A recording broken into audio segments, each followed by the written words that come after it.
Breaking news on 11 out of 11 out of Taunton. 5 police officers were stabbed tonight after a traffic stop. One of them seriously injured. Police do have a suspect in custody.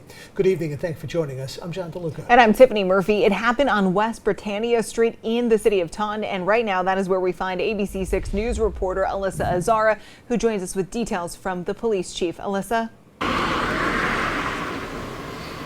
Good evening. A Taunton police officer was stabbed in the face and the back of his head. He was then flown to a Boston hospital, but is expected to survive. In total, 4 or 5 officers were stabbed, including the chief of police. Taunton Police Chief Edward Walsh says around 6:45 tonight, police tried to stop a car, which fled and then tried to strike an officer. The officer then followed the car to this home here on West Britannia Street. The car crashed into the house and the suspect ran inside. Police followed the suspect inside. That's when the suspect allegedly took a knife and stabbed an officer multiple times inside of this home. When our men and women in uniform at the Taunton PD walk out their door every day for their shift, they never know what they're going to face. And today we had some of our police officers injured. When our police officers are injured and hurt, that affects the whole entire department. It affects this whole entire community, and we stand by our law enforcement officers. They did an excellent job tonight. We are grateful for their service to this community, for their sacrifice to this community, and our thoughts and prayers are with them and their families at this time. Police are saying this all started. Chief Walsh says the other officers are suffering from lacerations from trying to get that knife from the same suspect, including the chief. The chief says that the suspect swung the knife at him and then he tased the suspect. Now the suspect is in custody. All of those officers, including the chief, are expected to be okay. For now, in Taunton, Alyssa Azara, ABC 6 News. Thanks, Alyssa. Also new tonight at 11 o'clock, just into our newsroom, this video you're about to see, a car crashing through a fence before landing in a parking lot. This is near Cedar Street in Providence. This was the scene just before 10 o'clock tonight. Police say when they arrived on scene, that driver was already gone. Neighbors say they think the car hit a dumpster and then a parked car before going through that fence. No word from police tonight on the cause of that crash. Now to some of the local stories we're following for you on 11 at 11. Cumberland police making an arrest after a deadly stabbing over the weekend. 34-year-old Robert Perry is now charged with first-degree murder. Police arrested him for allegedly stabbing and killing 38-year-old Otis Diggs. Now, according to the chief, the victim was stabbed after a fight with Perry and another person on Front Street. Police think the victim and suspect each knew each other. A suspect also in custody tonight after a barber was shot and killed in Central Falls. Police say 39-year-old Luis Lopez shot and killed 27-year-old Emmanuel Torres Plaza outside of Torres Plaza's barber shop on Dexter Ave. It happened just after 9 o'clock Saturday night. Police say Lopez drove away toward Plainville, Mass, then lit his car on fire before cops were able to track him down and then arrest him. Police say Lopez was just released from prison after serving 15 years for manslaughter. I never want to see another parent have to tragically say goodbye to their child. This senseless gun violence needs to stop, and we need to keep guns off of our streets. And police tell us they do believe that shooting was targeted. Tonight, Lopez is in custody in Massachusetts, but he will be sent back to Rhode Island to face the murder charge. A Providence man will spend the rest of his life in prison for killing his girlfriend and then stuffing her body in a refrigerator. In court this morning, 54-year-old Nathan Cooper was given consecutive life sentences. He was convicted of second-degree murder in May. He was arrested after police found the body of Sherbert Maddox in a refrigerator at Cooper's Parkes Ave apartment last March. Now, Sherbert Maddox was shot and killed while standing in the shower. Police in Connecticut releasing new details tonight on a wild street encounter involving a machete and a gun. It happened in New Fairfield yesterday. One man identified as Raul Sandoval allegedly approached the other car with the machete. Then he got back inside his car and drove into the other car. That man inside that other vehicle, identified as Thomas Crepa, then allegedly shot at Sandoval. Police say Sandoval had just been involved in another incident with a woman and also faces domestic violence charges. He was only grazed by a bullet and is expected to be okay. Both now face serious charges. A highly contagious and dangerous virus is responsible for the death of 2 dogs at a home-based kennel in Berkeley. According to police, a woman called them late last month to report 4 of her puppies had suddenly become ill. 2 of them unfortunately died. Berkeley police worked with the MSPCA to investigate and found the puppies all had parvovirus. which is very dangerous for puppies and dogs that have not been properly vaccinated.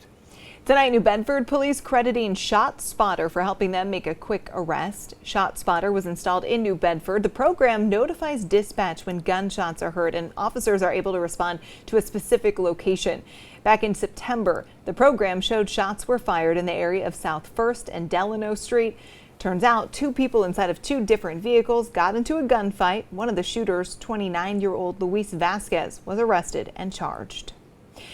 Additional support for officers on the way to Tiverton. Tonight, Police Chief Patrick Jones announcing the launch of a new mobile well-being app. It gives officers 24/7 access to support along with resources. The app is called Powerline. It's built specifically for first responders. Anyone that uses the app is completely anonymous. The chief says that means officers can get help and support without the risk of judgment or career consequences. This announcement, though, comes on the same day as National Law Enforcement Suicide Awareness Day. Last year, 171 law enforcement officers were lost to suicide. New tonight on 11 at 11, a popular restaurant in Taunton getting the word out that someone stole its donation box for the Taunton Dog Shelter. Frady's Drive-In posted these photos on Facebook asking for help identifying the thief. The owners say the thief took off in a red Jeep. The man accused of plowing into an Apple store in Hingham, Mass, killing 1 person and injuring a number of others, is back behind bars tonight. The Plymouth County DA says 54-year-old Bradley Rain didn't charge his GPS bracelet that caused police to lose contact with it, and because of that, his bail is revoked. The crash happened last November at the Derby shops. Prosecutors say Rain accelerated his SUV up to 60 miles an hour.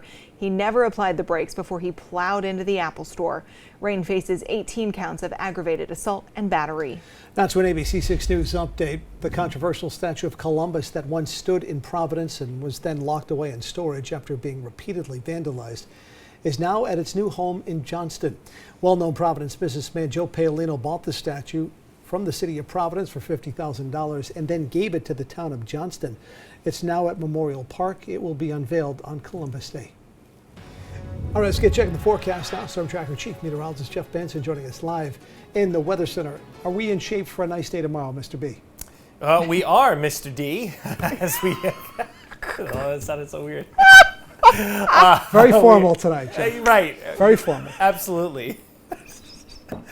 All right, I'm trying to compose myself here, get through the weather. Yes, we got a great day coming up tomorrow, but it is going to be very, very chilly out there through the overnight period. Look at this, Providence County. We've got just about everybody except for downtown Providence showing up in the 40s right now. 45 in Glendale, Greenville, Cumberland, Cranston, Gloucester, down to West Warwick at 47. How about 46 for Coventry? And then, boy, this is just some cold stuff. Hope Valley bottoming out at 44 degrees right now. We still have more cooling hours ahead of us. Are we going to get close to the upper 30s? It'll be something interesting to watch by tomorrow morning. Ashaway 46, Westerly, Charlestown 49, Nittigut 50, little bit milder over towards Jamestown Island and then over to Newport 53, Little Compton at 48 right now. It is a chilly 46 in Berkeley, Dighton at 48, Bridgewater 47. How about Pembroke 44, up to Situate 49 there, Wareham at 49 as well, and then out towards the Cape. Outside of Harwich, we're showing up at least everybody in the 50s right now. Under clear skies, boy, the moon is shining, but that has really allowed those temperatures to drop off nicely as we head through tomorrow morning. High pressure dominating the weather the next few days as the remnant low from Ophelia keeps kind of churning those waters out there. Hopefully we'll get the ferries running tomorrow. Listen, we're calling everybody Mr. B, Mr. D, Miss... I can't even know over here. Miss T, Miss Tiffany. Okay. There we go. There's our school forecast for you tomorrow, and it's looking like a nice one. Don't forget to bring an apple for your favorite teachers and your favorite news anchors as well. Oh, boy. Thanks, Jeff. Okay, let's get to this. A follow-up on ABC 6 News at 11. It's day 4 and counting for folks stuck on Block Island after the ferry canceled all service again today. Yeah, locals can tell us that they can't remember the last time the ferries have been canceled this many days in a row. Josh Kerman heard from one of the ferry captains tonight to ask what's going on. It's been quiet here in Point Judith for the past few days, as every morning hopeful travelers find out that their trip to or off of Block Island is a little further away than they were expecting. Well, it starts with just maintaining a safe environment for our passengers on board, and the vessels, the ferry vessels, are built to withstand these types of sea conditions, but it needs to be a stable platform where someone won't fall down and get hurt, or someone's property won't get damaged, such as a car or freight that we're carrying. Myers has seen delays before, telling us about situations all the way back through 1991. But in the long history of the Block Island Ferry, he can't remember any delay lasting 5 days, a mark we're quickly approaching. A few years back, we had a 4-day interruption of service in, I believe it was October of 1991. And then we had a very long time where we didn't have such a thing. Yes, I have not seen a 5-day, and let's hope we don't. We've spoken with several people currently stuck on the island, and while things aren't ideal, we're also told they're not dire at this point. I've definitely heard people say stranded. These are modern times, so like we have Wi-Fi, we have great food on the island. In the case of a medical emergency, I have seen several air services scheduled to fly in and fly out starting yesterday and today. So if you really got to leave, heaven forbid, a medical emergency, air service is available, is my understanding. Things are currently looking up for a return to service on Wednesday, but there's no guarantee that these conditions won't cause another delay. Because every day you cancel service, you have to reschedule all those vehicles and all those passengers who are looking to walk on. It does involve frequent updates, but it's a lot of work. If they can start up again tomorrow, they're expecting a busy day, and they'll actually add in another ferry into service to try and ease that burden. We're told that the soonest they'll know about continuing service will be Wednesday morning. We'll have any updates on that for you on air and online on abc6.com. In Point Judith, Josh Kerman, ABC6 News. Still to come tonight on ABC 6 News at 11, yet another huge Powerball jackpot on the line after no one bought the lucky ticket yesterday. We'll tell you how much you'd pocket if you buy the winner tomorrow. And later in sports, Patriots captain Matthew Slater spending part of his day in Rhode Island with a special message for students in Providence. Nicholas Nicky will join us with that shortly. And we continue to follow breaking news out of Taunton at this hour. A Taunton police officer being treated at a Boston hospital right now after he was stabbed earlier this evening. Police say that officer was stabbed in the face and back of the head. He is seriously hurt but expected to live. Police have not released the name of the suspect but say he will face a number of felony charges. An update is expected tomorrow. Stay with abc6.com for the latest.